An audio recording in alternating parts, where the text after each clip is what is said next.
Noticias comunitarias, información de las luchas, demandas y planteamientos de los pueblos. Titulares. Noticias comunitarias. Huehuetenango, piden libertad para presos políticos. Oficina del Alto Comisionado de los Derechos Humanos presenta informe.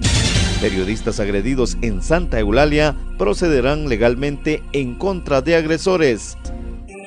Las frecuencias radioeléctricas han permitido el avance de la comunicación. La Unión Internacional de Telecomunicaciones, UIT, y la Organización para la Educación, la Ciencia y la Cultura de las Naciones Unidas, UNESCO, entre otras organizaciones internacionales, han reconocido que las frecuencias radioeléctricas son patrimonio de la humanidad. Esto quiere decir que no se compra ni se vende. Los pueblos ejercen este derecho a través de la radio comunitaria. Movimiento de Radios Comunitarias de Guatemala. Nacionales. Noticias comunitarias. Periodistas agredidos en Santa Eulalia, Huehuetenango procederán legalmente en contra de agresores. Durante la reapertura de la radio comunitaria Jolom Conop en Huehuetenango, la semana pasada, personas malintencionadas agredieron a varios comunicadores, quienes van a proceder legalmente en contra de sus agresores, según lo indica la comunicadora Lucía Ischú. Pues fue un contexto bastante tenso, fue para nosotros algo pues bien fuerte. Nosotros íbamos una delegación de periodistas, gente de Chile, gente de prensa comunitaria, había un investigador de la Universidad de San Carlos, que pues fuimos invitados precisamente a la reapertura de la radio, pero al llegar a la radio, a la municipalidad, al Parque Central, pues sí había ya gente allegados al alcalde y al alcalde municipal, la corporación municipal, y pues lamentamos porque nos comenzaron a agredir con palabras, a decir que nosotros como periodistas que éramos unos periodistas de mierda, que nos íbamos a chingar, había presencia de gente armada. Y pues ahí empezaron las agresiones. Al final de toda la reunión, que duró alrededor de 4 horas, ya fuimos agredidos. Jeff Abbott, de prensa comunitaria y de prensa Opal, y su servidora Lucía Ischú, de prensa comunitaria, fuimos agredidos, golpeados. ¿De qué forma? Verbal y física. Nos golpearon, trataron de quitarnos la cámara, el gafete que nos identifica como comunicadores, por parte de mujeres allegadas al alcalde y de la corporación municipal de Santa Eulalia.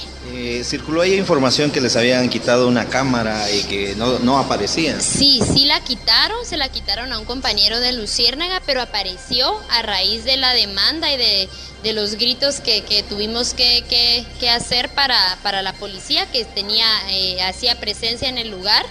Y pues ellos la consiguieron, dijeron que la habían dejado ahí. Realmente nosotros tampoco les creímos tanto. Sabemos que ellos tienen identificada a la persona que nos la robó, pero la devolvió la policía, la cámara sirve, pero sí nos llenamos de bastante indignación y de miedo nosotros como comunicadores, porque estábamos haciendo nuestro trabajo. Ajá. ¿Con esto se bloquea la libertad de expresión? Por supuesto, nosotros solamente estábamos tomando fotos para escribir, estábamos grabando en vivo, y pues por supuesto que se vulnera la libertad de expresión que tenemos como periodistas, como seres humanos, que es un derecho. Sí se vulnera la libertad de expresión y repudiamos completamente el hecho ocurrido. ¿Van a hacer alguna acción con relación a esta agresión? Sí, nosotros estamos recibiendo pues cierto apoyo legal ahorita para poder proceder. Vamos a proceder legalmente. Que en nuestra visita nosotros pudimos constatar que el pueblo exige y demanda la reapertura de la radio, incluso organizaciones médicas exigen y demandan la reapertura de la radio, porque la radio es fundamental para la comunicación. Ahí pasan programas de salud, programas que les sirven a la población, y nosotros tenemos pues entrevistas de mucha gente que exige el apoyo y la reapertura de la radio. Primero me siento muy consternado pues, ante esto que ha ocurrido en nuestra comunidad, porque no es la primera vez, sino que es la tercera vez que se dan estos casos, y solamente ha sido esto pues de parte del señor alcalde municipal de Santa Eulalia, quien él pues ha dado órdenes a sus trabajadores, y lo más lamentable pues es que la mayoría de la gente que inician estos disturbios pues no son personas particulares, sino que son personas de la municipalidad, que según tenemos entendido pues es obligación de ellos, según el señor alcalde, pues de acatarse a las órdenes. y precisamente pues esto ha hecho descontrolar todo esto, y más la consternación es el cierre de la radio, que es uno de los derechos del pueblo. Si no ha sido por instrucciones de los líderes, yo creo que esto pues pasa más de lo que ahora está la situación, ¿verdad? Ya, como ¿cuánta gente se apersonó ese día para respaldar a la radio? Bueno, debido a la época de trabajo no acudió mucha gente, pero no hizo falta unas 700, 800 personas que estaban congregadas en ese entonces. Y la gente que estaba a favor del alcalde pues eran como unas 75 personas o 100 personas lo mucho, contando los trabajadores de la municipalidad. ¿Cómo inició este proceso? ¿Ellos provocaron a los comunicadores, provocaron a los que los estaban respaldando para que se dieran los disturbios? Sí, todo esto inició al no respetar la agenda que se venía manejando, porque había una agenda en la cual el señor alcalde se le dio la participación. Sin embargo, no fue así, sino que él no fue solo él quien habló, sino que él hizo que otras personas allegadas de él hablaran, cosa que no lo teníamos contemplado dentro de la agenda, y esto fue lo que provocó el descontento de la comunidad. Hay algunos comunicadores que salieron lesionados, algunos les quitaron su equipo de trabajo más que todo. Bueno, pues esto terminó en la agresión de dos periodistas. Uno es el representante de la prensa Opal de Chile, y la otra pues es una periodista de la Universidad de San Carlos de Guatemala, como también son miembros de prensa comunitaria, y asimismo también un periodista también de Telesur, que también él fue agredido. Había muchos medios alternativos, medios también que trabajan en otros países que estaban respaldando y también estaban informando lo que estaba sucediendo. Sí, precisamente, como le vuelvo a repetir, pues habían representantes o periodistas de la prensa internacional, así como también otros medios, no solamente de los que llegaron a cubrir en ese momento, sino que también estaban enlazadas otras radios, otros medios de comunicación, escritas, digitales, como radiales, también estaban conectadas en ese mismo momento cuando surgió el disturbio. Detienen a líderes de Huehuetenango que defienden la vida y la madre tierra. La agencia de noticias Telesur informa. Y en Guatemala fue detenido el dirigente maya Rigoberto Juárez Mateo. Se convierte en el 8º preso político del Estado guatemalteco en el departamento de Huehuetenango. El dirigente fue capturado junto al indígena Domingo Baltazar por agentes de la Policía Nacional Civil en la zona céntrica de la capital guatemalteca. El hecho ocurrió cuando Juárez Mateo se disponía a denunciar las agresiones físicas y amenazas de muerte que sufrió a manos de allegados a una autoridad local el pasado 19 de marzo. El dirigente indígena es criminalizado por defender el territorio y el derecho del acceso al agua por parte de las comunidades originarias.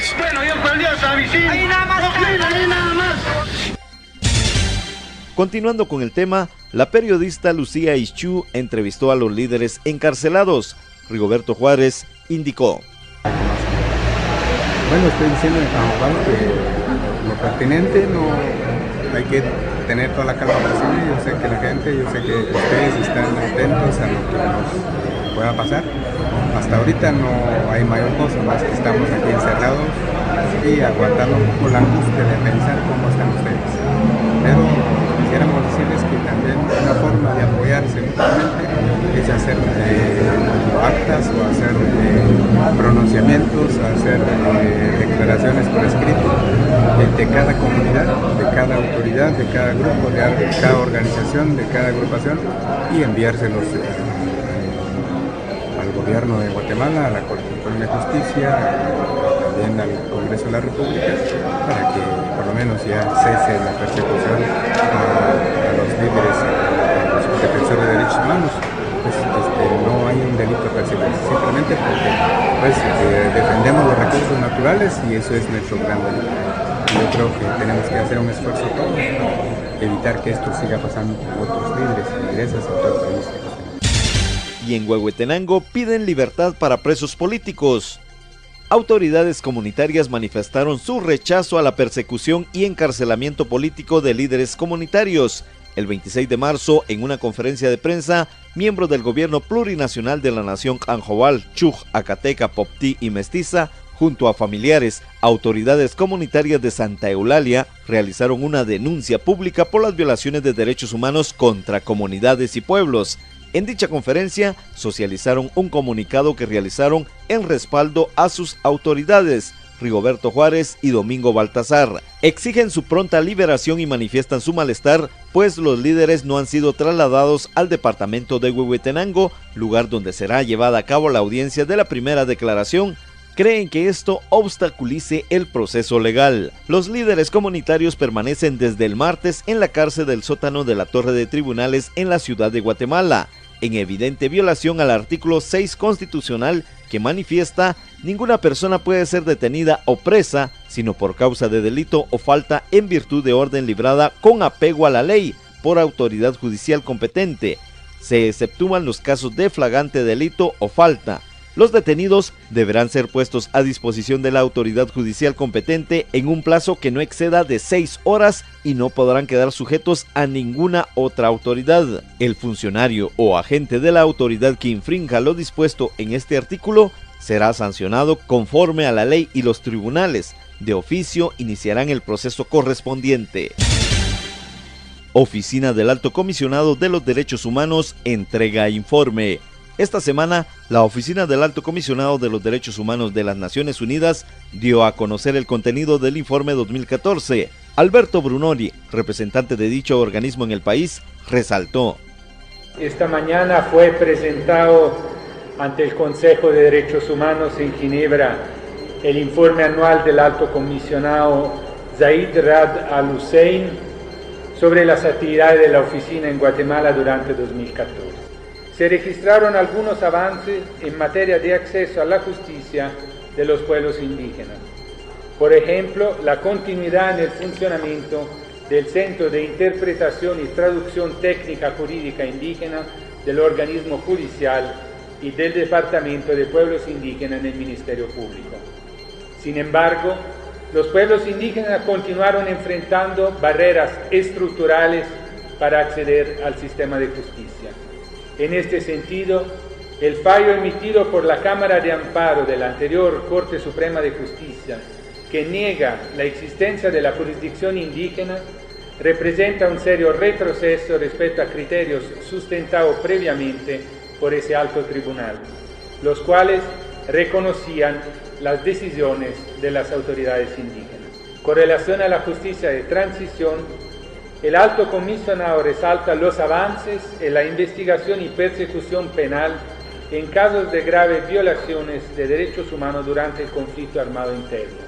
Entre ellos, la apertura a juicio en un caso de violencia sexual contra mujeres indígenas en el destacamento militar de Sepurzarco en 1982-83. La sentencia en el caso de la Embajada de España.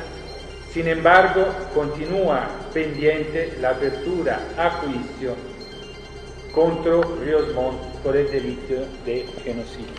Según UDEFEGUA, hubo una disminución de asesinatos de defensoras y defensores respecto a 2013, registrándose 7 durante 2014. No obstante, aumentaron los ataques, muchos de los cuales siguen en la impunidad, particularmente contra defensoras mujeres, defensores de derecho a la tierra y de los derechos de los pueblos indígenas, así como periodistas. La labor de defensoras y defensores ha sido obstaculizada con campaña mediática de estigmatización, detenciones y con la apertura de procesos penales sin fundamento legal, lo cual se configura en el análisis de la oficina como criminalización de su labor. Ejemplo de ello son Chiquimula, 5 personas, incluyendo una periodista, fueron detenidas durante una manifestación y liberadas por falta de mérito 3 días después. En la montaña de la Granadilla, Zacapa, propietarios de tierra acusaron del delito de robo agravado a 14 líderes comunitarios que defendían el derecho al agua.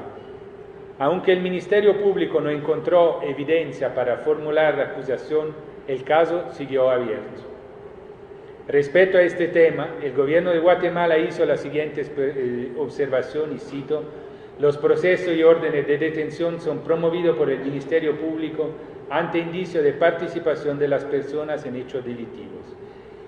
Agrega más adelante las mismas observaciones no existe desde el Estado de Guatemala acciones de criminalidad